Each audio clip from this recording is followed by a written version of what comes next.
Welcome everyone to this month's conflict-free case management stakeholder meeting. My name is Sophia Sa from the OHHS, and we can get started on to the next slide, please.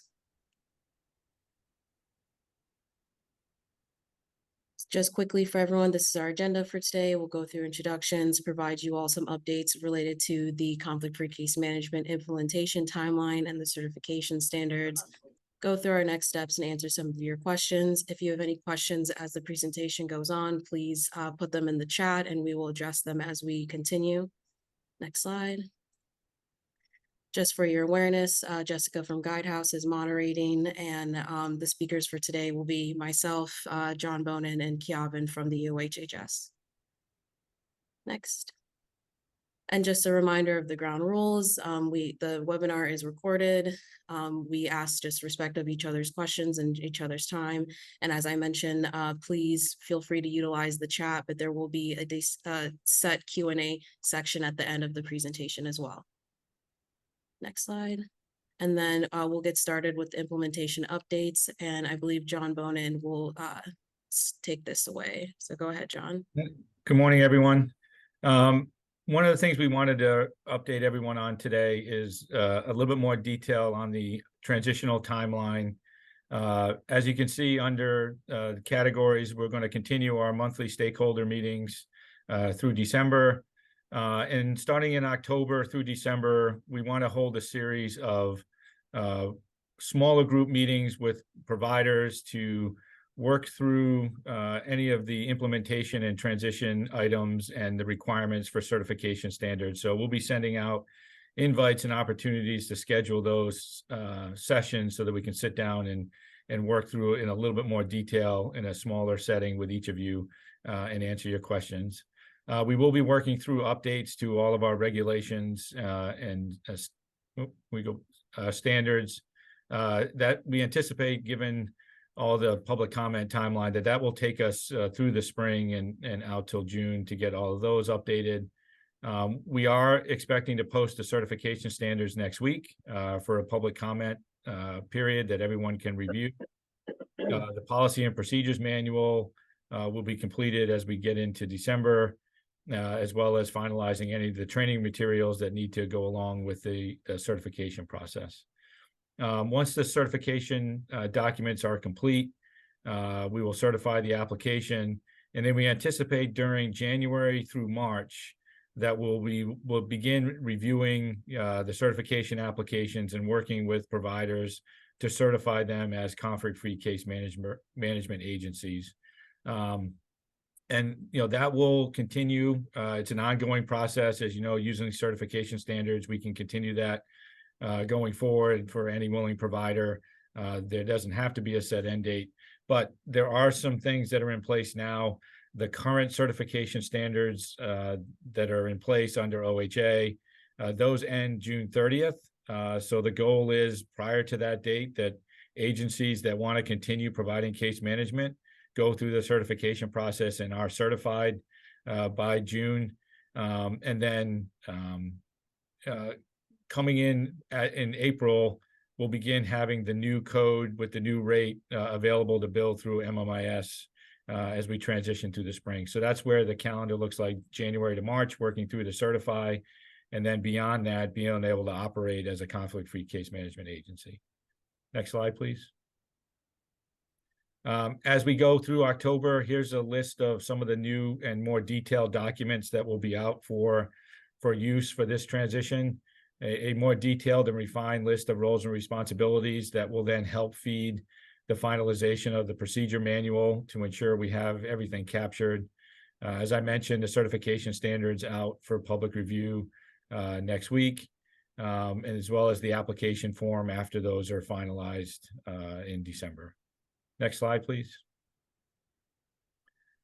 Here's a very high-level clarifying list of roles and responsibilities by the participant, what state agency between DHS and BHDDH will cover, what a conflict-free case management agency will cover, and then what's responsibilities of providers. we anticipate, like I showed, we'll have a much more detailed list of clarifying roles and responsibilities. There are also lists that are in the existing strategic plan document that you can, if you haven't reviewed already, can be reviewed for a lot more detail. But this, we just wanted to show that we are, working and continuing to add and refine these roles and responsibilities as we go into finalizing the certification document. Next slide. I'll transition it over to Kiavin, and he can walk through some of the particulars of what will be in the certification standard. Thank you, John. As John had said, my name is Kiavin Duffy, and I will be going over the certification standards for today. These certification standards are not set in stone. That's why we're putting them out to public comment next week, starting next week. Key highlights: these standards apply to case management agencies that will be providing Medicaid home and community-based services for participants. This includes developed IDD and EAD populations. The certification period, as stated here, the initial certification will be 1 year, and then recertification will be 2 years following the date of renewal. Business requirements that must be in place before application, you can see here: policies, procedures, physical location, and planning for staffing. Next slide, please. Once we have the certification process open, becoming certified, this will start at the beginning of next year, which is you'd be able to see on the timeline that was shared by John. Becoming certified, there is a couple steps here, but the important thing is that it could take up to 45 days to get through this step 1. Step 2, both activities may occur before or after the CFCM application. However, vendors will not be approved by Gamewell Technology until CFCM entities are certified by EOHS to provide CFCM, conflict-free case management. And this timeline can be up to 15 days. And then the final, completing the state training, we believe that this will be up to 5 business days with an estimated timeline of 3 months. Next slide, please. And I will be handing this off to Sophia Sa, who will take over from here. Thank you. Thank you. So some next steps related to all the information that's been shared with you all. As was mentioned, the conflict-free case management certification standards will be posted for public comment next week. And there is a window for individuals to provide their comments to the standard. The comments can be sent to the email address listed here. For your awareness, this is the same email address that has been used for the stakeholder meetings. The questions you guys have sent in for these meetings, it's the same email. Wanted to keep that consistent. We ask that when you are responding specifically to the search standards, to use the CFCM search standards in the subject line of your email, just for ease of tracking and making sure we get all of those questions answered for you all. The next monthly stakeholder meeting will be on October 26th. And as was mentioned, we are going to be developing a more in-depth roles and responsibilities chart for you all. And the information for that will come from one-on-one meetings with the different parties impacted by conflict-free case management. And that feedback will help inform the roles and responsibilities that will be posted and provided in like a summarized view for you all. And then if you have any other questions or feedback about conflict-free case management outside of the certification standards, please feel free to continue using that email to send your feedback, and we will be reviewing those as they come in. And then I believe that is the overview of all the activities that will be occurring in the coming month. And the next slide, I believe, opens us up for our Q&A. I know there are some questions in the chat. Jessica, I will let you jump in here and help us work through these. Yeah, and Sophie, Jessica, sorry, if we want, I can start answering some of the questions that are in the chat, and then we can work down that way too. Yes, that would be great, John. I'll Okay. just say a few reminders just of how folks can submit their questions. So we have some questions coming in from the chat, which we'll be using, and that's one way that you can submit your question. The second way is that you can also raise your hand, and then I will call on you as the moderator to allow you to speak. I also have a co-moderator that's helping me out today, Danny, who, and we will alternate reading questions, one from the chat and one from a hand raise as they are available. And just a quick reminder in regards to answering our questions, we're going to try to limit our answers and questions to 3 minutes each. However, if we do run out of time, you are able to place your question in the chat, and the state will follow up with a response to your question through the Q&A that's posted afterwards. So John, I'll turn it over to you since I know we have several questions in the chat. Sure. And we'll start there. Okay, thank you. Annette, to your question, yes, absolutely. We intend to, meet with those with lived experience to make sure we capture the full, the full picture as we finalize these documents. So yes, happy to set those up as well. For Nicholas, I know there's 2 questions. Yes, additional 1-pagers and informational documents will continue to be provided. I know there's a number of them that are up on the website now. We'll continue to refine those as we finalize and refine the project. So yes, we'll continue to add that, include not only the case management agencies, but the providers as well. For Sam, the WellSky question that you have, yes, the intent is that WellSky is the program of record. We are working through the development and the finalization of that project.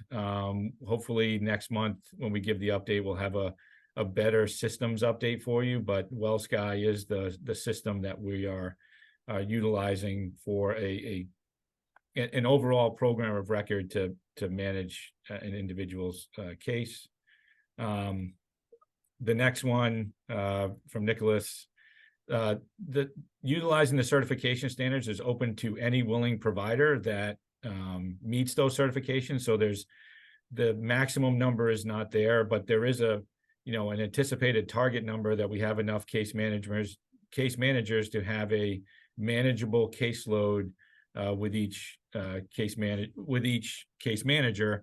The original, when this plan was being developed, was a target of 48 individuals per case manager. I know that's not even close to what the caseload is that case managers have now. So, the intent is to continue to build out a provider network that allows for, the most manageable caseload possible for these agencies and for our members, that our members are able to have the best experience based on the caseload that is a case manager has. So I hope that answers the question on that one, and we can come back to that if we need to.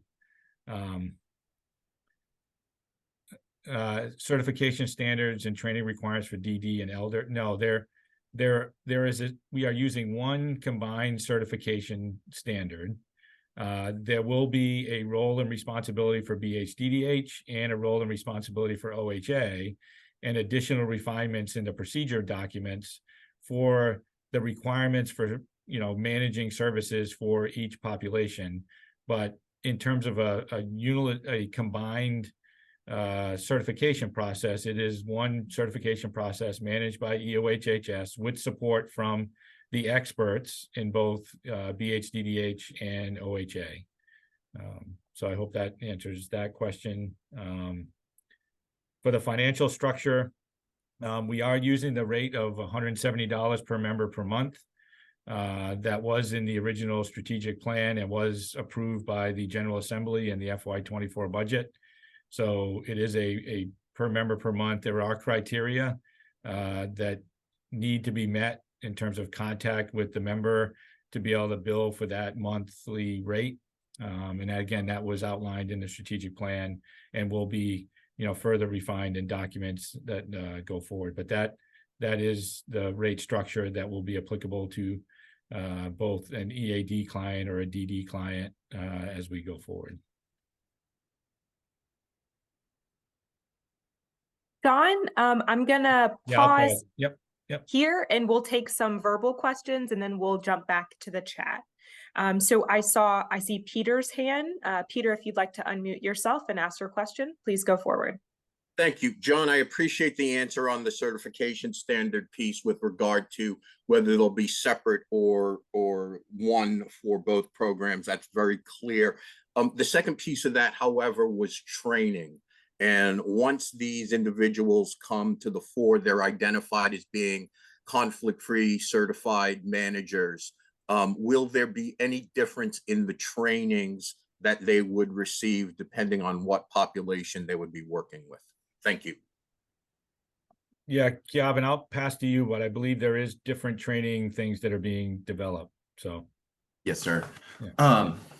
John, yeah. So we're building a training that highlights the similarities in some of the aspects of case management, but where those differ, we are absolutely we are creating training around whether it's EAD or DD, as we know that there are differences in the two populations that we want to adequately make sure that everyone is properly trained to serve our participants in the state of Rhode Island. Does that answer your question, Joe? Thanks, Kevin. I'm sorry, good. Peter. No, that's fine. You hit it on the head. Thank you very much. Thank you, sir. Wonderful. I see a second verbal question from John. So John, we'll take your question and then we'll move back to the chat. Okay, thank you for letting me in here. I guess I have a question about the experts. It's pretty obvious to me that you guys are experts on Medicaid, and I'm glad for that. However, it's also becoming more and more obvious to me that unfortunately, none of you guys seem to be experts on the impact of what is happening in this process. I'm very disappointed in the fact that parental and user input has not really been considered other than just being mentioned. I'm worried about, as a parent of two sons with very significant disabilities, that your training program is critical to the ability of these case managers to understand what we need. We don't really just need to be directed to service providers. What we really need as families is help in connecting with our communities and reducing the loneliness and isolation that our children experience and that we as parents experience. I really wish that you would not only address this problem, but start engaging in the experts that you need. And those experts are end users. My son and I coined a phrase a long time ago. I'm almost 80 years old, so subtract about 40 years or so, and that's how old I was. And that is, my son is not a case, and he does not need to be managed. My son is a human being who, because of his disability, needs additional support to participate in his community, not just access another service. And I don't see anything that's making me feel very good about the fact that this conflict-free case management is going to guarantee that.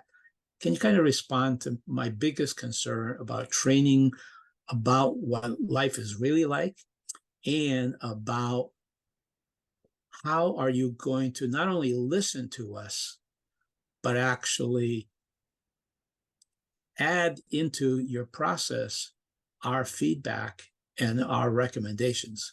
I know you're listening, but I don't see that you're really responding by taking any action on this stuff. So, John, I appreciate that perspective, and we will look to try to sit down with you and others to provide you the opportunity to provide that feedback. We are working with Kevin Savage and the folks at BHDDH on this input, and I know that this doesn't cover the entire spectrum of the service needs and everything that's required. This is one component of a very complex, overall, system that needs to be put in place. And I know there are a lot of other levels of services and connections and things that are required. And this is one small piece that we definitely do need your input and your feedback, and to ensure that we were able to provide everything that's needed and required in the best way possible. So I know in October, we're looking to refine these and provide smaller groups where we can get more specific feedback to help refine and improve. And so, that's what I can offer at the moment, is to continue to try to set up opportunities for us to sit and meet and refine our state system to make it the best we can. I don't know if Kevin Savage is on the call today that, can add anything from his perspective, but we absolutely can look for an opportunity to meet with you. I can just respond to that. If you look at what's going on in Rhode Island, you've got over 1,000 families who are choosing self-direction. I think the state needs to recognize that that's a terrific number, a huge number. And what it reflects is that the current system is either not meeting the needs of people, or people are selecting a better way. And I don't see this plan that you're proposing respecting that need for individualized self-direction. Thank you for your comments. To be respectful of the question time limit, we're going to move back into the chat. And so we're going to pick back up with Robert. And his question is, what is the timeline on the application to become a conflict-free case management agency? So, Robert, we're anticipating, I think it's about, it ends up being about a 3-month process from, initial review of application to, final review and certification, and then enrollment with Gainwell, or re-enrollment with Gainwell if the provider is already a Medicaid enrolled provider. So it is about what we anticipate is once we go live in January with beginning to receive applications, that by the end of March we've completed certification review and certificate award by the end of March, and ready to begin billing and providing services under the new codes in April. Okay, thank you. And continuing with our chat questions, Paul asks, there was a suggested new rate last spring for conflict-free case management. Is there any update on this rate? Yes, the rate was approved. It's the $170. It's $170 per member per month with the criteria that was outlined in the strategic plan. Thank you. Question from Noah. Is there already an entity within EOHHS that will be processing/reviewing the conflict-free case management entity applications, or will a new department or positions be created? No, it is the staff that's at EOHHS.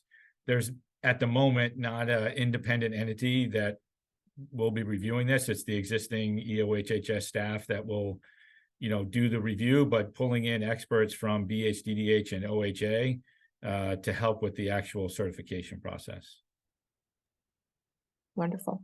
And from Robert, from a budgeting perspective, new rate and billing in spring. I'm assuming this is meaning when the new rate will take effect. Yeah, when again, the rate was approved in the budget, in the FY24 budget.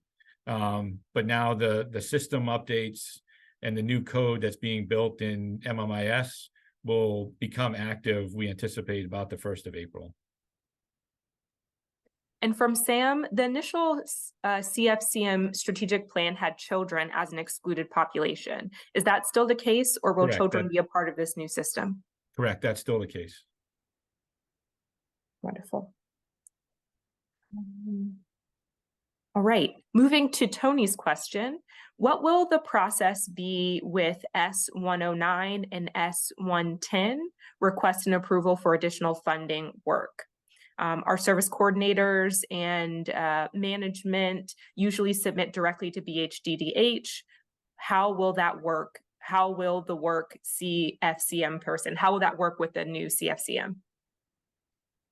John, this is Brenda. I can. Go ahead. Yep. Thanks, Brenda. So we still need to work out the details of that, but what we're anticipating will happen is the case managers will be submitting any requests for any supplemental funding needs. So if you're a provider agency and you're working with someone and there is a need to do more or something different, then you'd work with the case manager around that. And if additional funding were needed, they would reach out to request that.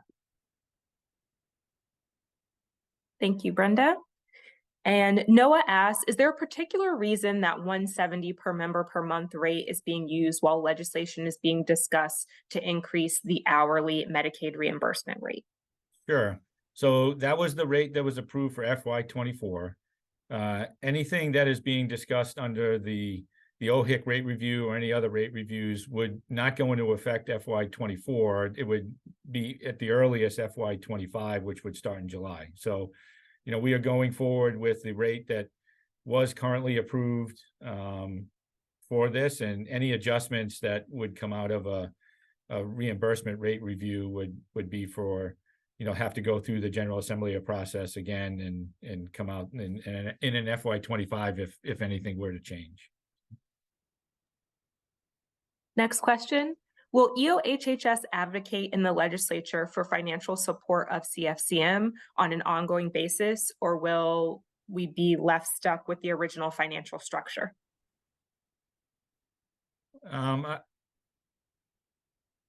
That's a multi-layered question that goes to each year based on the financial situation of the state. We obviously understand the need for continued rate adjustments as the economy changes and continued rate increases to meet inflation and other costs that are out. And so yes, we will always continue to look at the rates and make sure the rates are appropriate. The tough part we have is we also work with the Office of Management Budget, the Governor's Office, and the General Assembly on the rate. So it's not just solely an EOHHS is part of that overall, state budgetary process. But yes, we will continue to work on a conflict-free case management rate that, again, is in alignment with the governor and the General Assembly to ensure that we are able to provide the best services possible. Thank you. Next question is from Maureen. Will caregivers receive an assessment of their needs as a part of Inter-RAI?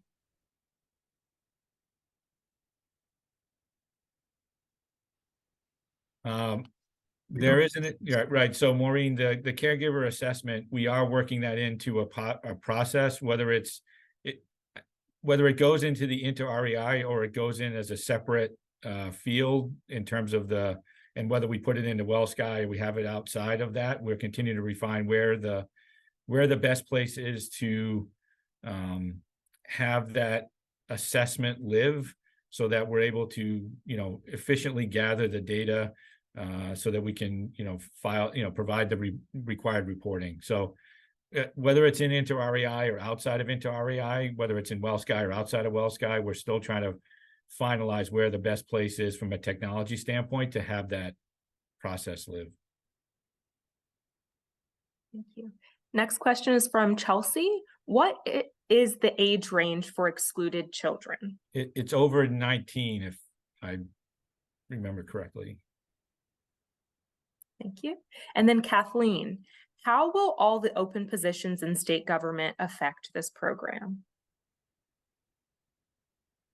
So, we're continuing to work with, DHS, Kathleen, on the business processes, given the realities of state staff on hand. Right now, we believe that, we have staff that's available to begin taking on the new assessments as they come on board. But yes, that is a reality. And I think it's not just the state government positions, but it's across our entire healthcare system. It's it's state positions, it's providers, it's case managers, it's across the continuum of the program. So when we look at workforce, we're not just looking at the workforce just on the state side, say at DHS or BHDDH or OHA. We're cognizant of the challenges across the continuum of the workforce challenges broadly. So. Thank you. And Kevin, I just want to acknowledge your comment. We will be documenting that in the chat.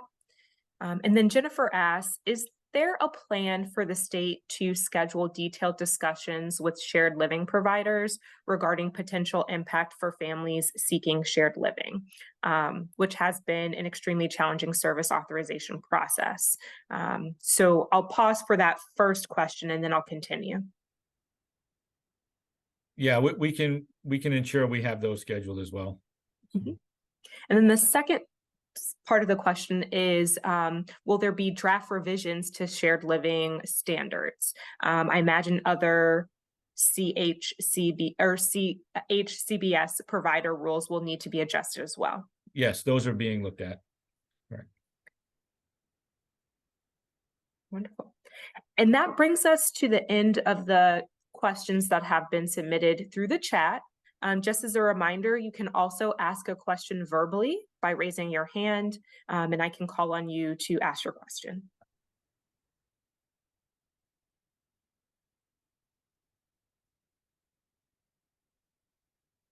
All right, we have a question from Noah.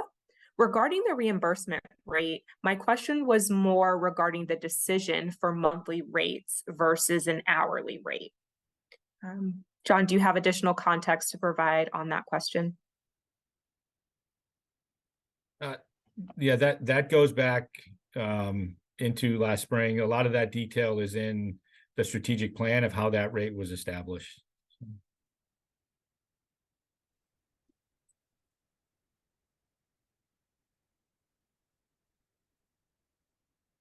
Right. John, I do see that your hand is still raised. I just wanted to ensure you didn't have a secondary question. Yeah, I do have another question. I just momentarily realized that I'm blind, folks, so forgive me for not being able to negotiate this stuff that well. But I do have another question. The question is, there's been a lot of discussion about individuals and families who self-direct, and whether this conflict-free case management service is going to be kind of an a la carte kind of service, so that people who self-direct can select what they want or need and not have to engage in the entire process, or whether everybody, whether they self-direct or use a provider, will have to go through the entire menu and use the entire menu. Can somebody answer that? Because I've never heard anybody say other than we're thinking about that. Has any final thought come out of that? Do you want me to speak to this? Yeah, you can, Kevin. I think, John, that's an interesting question. There are elements that are required to go through to ensure, as a new individual goes through the eligibility process and then, goes through person-centered options counseling and develops the person-centered plan. There are certain things that, are sort of universal to becoming enrolled in the program. And then after that, it's based on the person's plan and their goals and their objectives and the services that they need become a little bit more of a manageable process. So I think it's a little bit of both, but I can give that some more thought in terms of how the system would apply in each case. Yeah, I think you should talk to a lot more parents about that, because there's a few parents on this but not very many. But I can tell you that most of them are very competent to manage their own lives. And when they need help, they'll reach out for it. When they don't need help, they really don't need a lot of governmental interference. And given the fact that your funding and your staffing problems could be overwhelming, I think you might welcome the idea that some people can say, thank you, but not now. We'll come back to you when we need your help. So just to follow up on what John had said, there are federal guidelines related to HCBS services and in the person-centered plan. Aside from that, the state is very amenable, very ready to work with stakeholders in how we can best situate this to work in a way that feels like it's empowering and not taking away agency. Yeah, I don't think people who do self-direction are using a lot of case management per se. They're pretty able to do a lot of stuff on their own, and it would be a big help if you allowed that kind of stuff to continue as long as people can and want to do it. And then, of course, they'll ultimately come back to case management provider service, whatever you want to call it, when they feel like they need it. It might be a way to help the state kind of step into this process without having to jump in totally at the beginning. That's about all I would say. No, John, that is a great point. And what I would like to say is that in our small group, we will be setting up a small group meeting with John and other participants that have lived experience in this. And we look forward to further having this conversation in the near future. Thank you. I'm going to move us to our next question. We'll stay with our verbal questions. Sam, I do see your hand is raised. Please ask your question. Yes, thank you. First of all, thank you to Sophie and John and Kevin and the OHHS team for providing these forums. It is really helpful, easier than reading the words on a page sometimes, so thank you. There's been a lot of information today about certification standards, and I know that was the focus, and thinking about providers and providers being ready and the timeline for that. I wonder if you're going to have another presentation, or if you have any thoughts you could share about sort of participant-facing timelines. Like, I see now when providers can apply for certification, but for particular participants, when will this become relevant for them, and how will they find out about it? And are you going to roll it out to certain populations first? Are you going to roll it out, like, is it going to roll out all at once? I wonder if you have any thoughts you could share. Like, if we were going to be talking to our constituents who might be impacted by this, what should we tell them about what to expect and when? Yeah, thanks, Sam. And we can, when we look for an October topic, we can absolutely, put a lot more detail in for the October session on that. In terms of the overlapping relationship between the provider and the participant, right there, you can look at sort of a transitional period of around that April timeframe as agencies become certified as a conflict-free agency. So, that is sort of, and in some cases may be absolutely transparent to a participant that event actually even occurred, depending on the level of case management they're receiving today. But you can look at somewhere around the April timeframe of a transitional period as well for participants. But yeah, we can look at the October forum. Again, as we meet with individuals in a smaller group through October and gather more information and gather feedback, then we can continue to refine those kind of communications to the participants and families as well. Not just, again, obviously today was a little bit more focused on, the providers, so that we can, work on through the certification standard, but absolutely we can work on refining the member communications as well. Thank you. That's very helpful. And I imagine some of it will depend on how many conflict-free case managers apply to get certified and which populations they serve. So I know you can't answer all those questions. If we get one in January, or we get 10 in January, right? And that's a little bit of the unknown as we go through 2024. The timing of when providers are ready, or, and when they submit applications, and overlapping that with a transitional period for the actual member is, a little bit of that symbiotic relationship of, when providers come on board and when finalized certification. So thank you. Yeah. Thank you for your question. We're going to move back to the chat, and Kathleen has a question. If the government goes into shutdown, how will this affect your department? We expect no impact, Kathy. So I think Medicaid is one of those, and it's not impacted by the federal shutdown if that should happen. Thank you. And I want to acknowledge the comments submitted next in our chat. And we will include that in our documentation. And then Jean asks, when do you foresee the training for conflict-free case managers being created, and who will provide the training? Did I take that, John? Yeah, yep, go ahead. So we have been working on the training since the beginning of this earlier this year. We have taken documents from participants, and we have an interagency group that meets by Tuesdays. The training we would provide depending on when a certifying agency is ready to be trained. So we should have the training completely ready for them to take by the end of this year, December. But it's relevant on when they would be certified. Thank you, Kevin. And that brings us to our last question in the chat. Again, if you do have additional questions, please feel free to put them into the chat, or you can raise your hand and ask your question verbally. All right, another question that just was entered from Noah. In previous meetings, it was explained that neighborhood integrity would not be subject to these standards, even though there could be a conflict between them providing insurance, case management, and other services. And they receive a significantly higher reimbursement rate than $170 per member per month.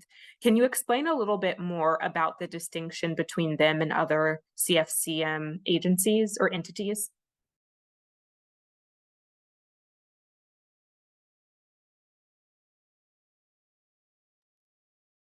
Yeah, obviously that's from an existing program through the demonstration that's in place now. The MCOs, again, being the provider, is not a conflict in terms of the case management services and then directing clients to case management. I think we'll need to take it back and flush out your question a little bit more and provide an answer separately of the distinction between the rate and the disparity there, but.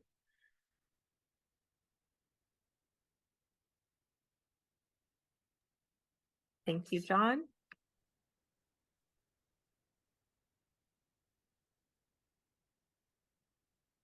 Right. I'm not seeing any hands raised, but again, if you would like to ask a verbal question, please just use that raise your hand function. Or alternatively, you can also submit your question through the chat.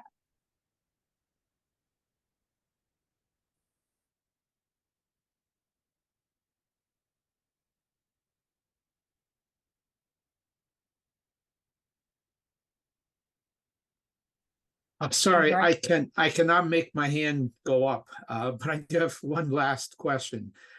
I hear a lot of offers or statements.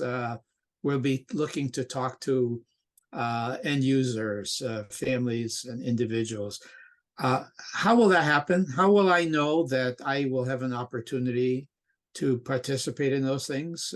You guys have my number, or do I have to send you my contact information a different way? Can somebody help me learn that? John, you can send your contact information in. You get this invite. How do you get this invite currently, John? Well, I'm on your big list. Okay, then So so will that'll that be one mean- of that'll be one of the ways that we'll look to put this invites out, would be through the distribution list we have available currently. I just wanted to make sure that you weren't getting it separately, or someone sending you the invite. So okay. Can I also just say, we are beyond the dangerous COVID time, and I really like in-person meetings. I think there's an element of interaction between parents and users, and you folks working at EOHS, that is not possible through just Zoom. So I just like to advocate for some of these meetings, particularly with families, be in person, be live. Okay, thanks, John. Thanks. And we do have an additional question in the chat from Brianna. What will training for case managers look like? That's a great question, and we are prepared to share our train. We will be sharing that in the October meeting, I believe.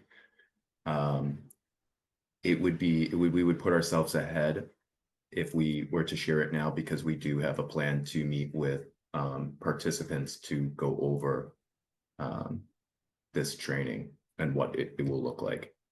It will cover HCBS services provided through the state. It will go over person-centered planning and person-centered thinking, along with other aspects of the technology that we plan to use for our the WellSky technology and the Inter-Eye technology. Not all of it. Case managers will not receive all training related to WellSky and Inter-Eye. It depends on what they are actually doing.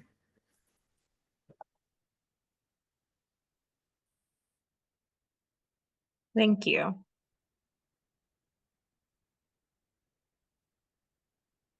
That does bring us to the end of the questions that have been submitted to the chat. And I'm also not seeing any additional hands raised for verbal questions. But of course, we do still have about 10 minutes left in our time today. So if you do have a question, please feel free to submit in the chat or raise your hand.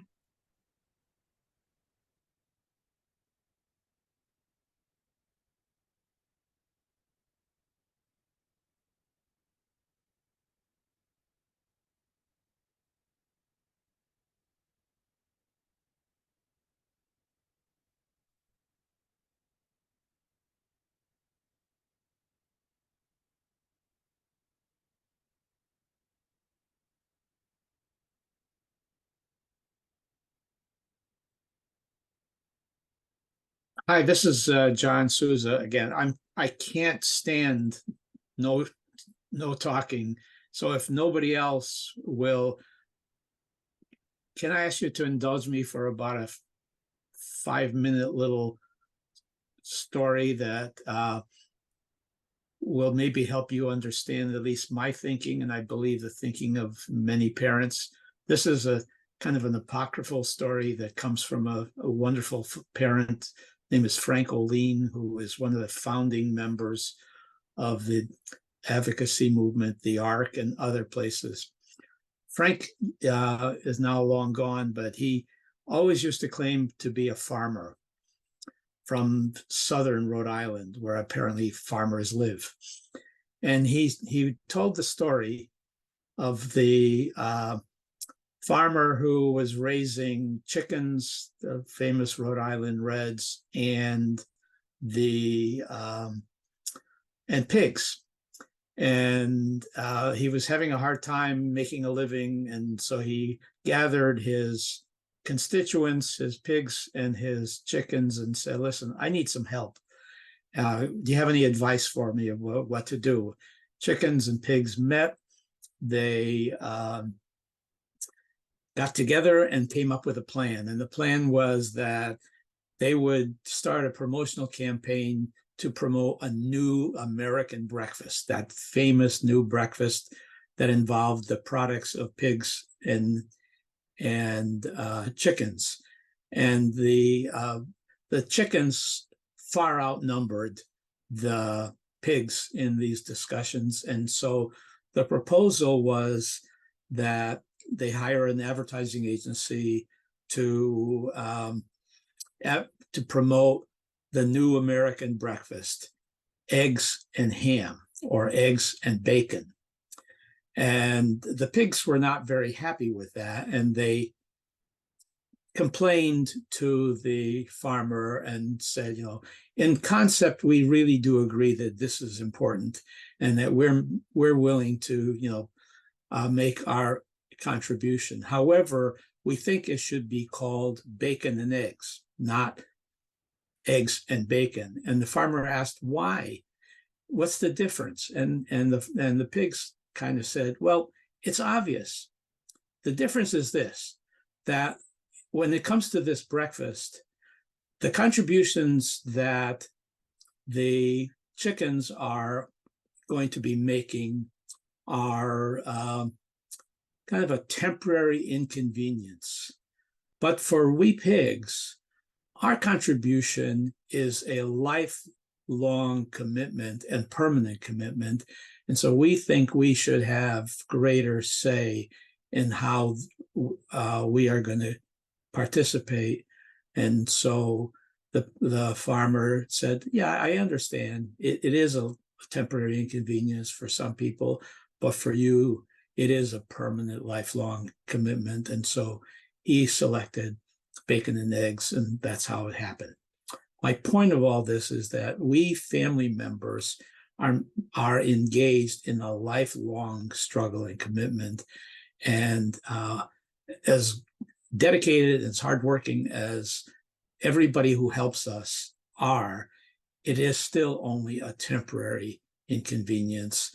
And I really think that you need to think about giving family input greater value and more importance as you follow the attempt to comply with all of these regulations. So if you think about that, think of my friend Frank Oline.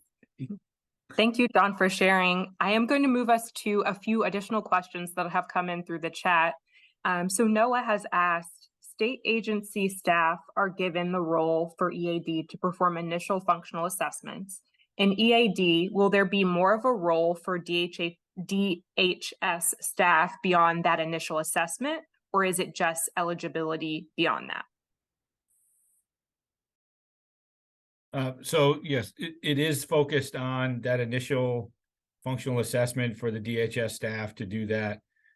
We are refining the roles and responsibility chart that we'll put out for in October for review. That should have that additional detail of any other roles that are beyond that. So I don't want to preview that document while we're finalizing that. So it is that initial assessment, and then in October we'll have the crosswalk document out that'll refine any other responsibilities for DHS or BHDDH beyond that. Thank you. Next question coming from Sarah. What would the caseload amount be per agency? Is it still similar to what was proposed in the strategic plan? So Sarah, that's the goal, is what was proposed. Again, I know there's issues with workforce to try to lower caseloads, but the goal is to try to target a caseload of 48. Again, understanding the realities that may not be immediately achievable, but that is the target goal. Thank you, John. And our next question coming from Christine. I've been told that the current proposed number of cases that each CFCM will be assigned is about 48. In my experience, this is far too many to provide the level of support needed. Also, I've been led to believe that that contacts will be made by phone each month with a quarterly contact in person. To my mind, monthly in-person meetings is the best way to flesh out any problems or needs that may not be apparent. Also, what role will support brokers be playing? I am again led to believe that they will be given some aspect of this new role being created in Rhode Island. Can you speak about that, or will this be discussed in the next meeting? Yeah, so we can discuss that as part of the roles and responsibilities matrix crosswalk that we're finalizing to publish. So we can refine that data over the next, with that document as well as the next meeting. Thank you, John.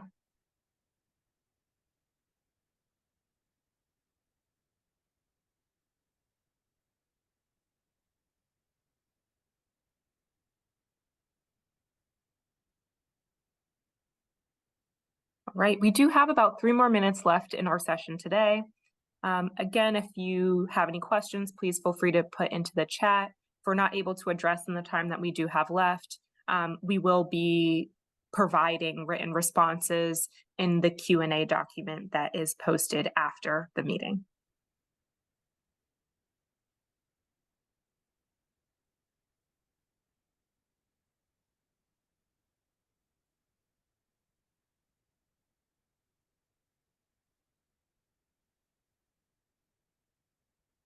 Well,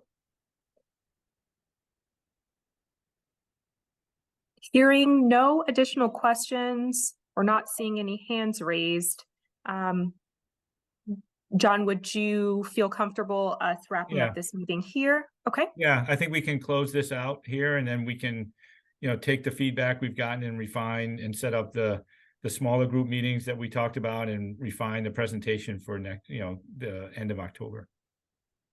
Great. Well, thank you for everyone's feedback and interest in this important work.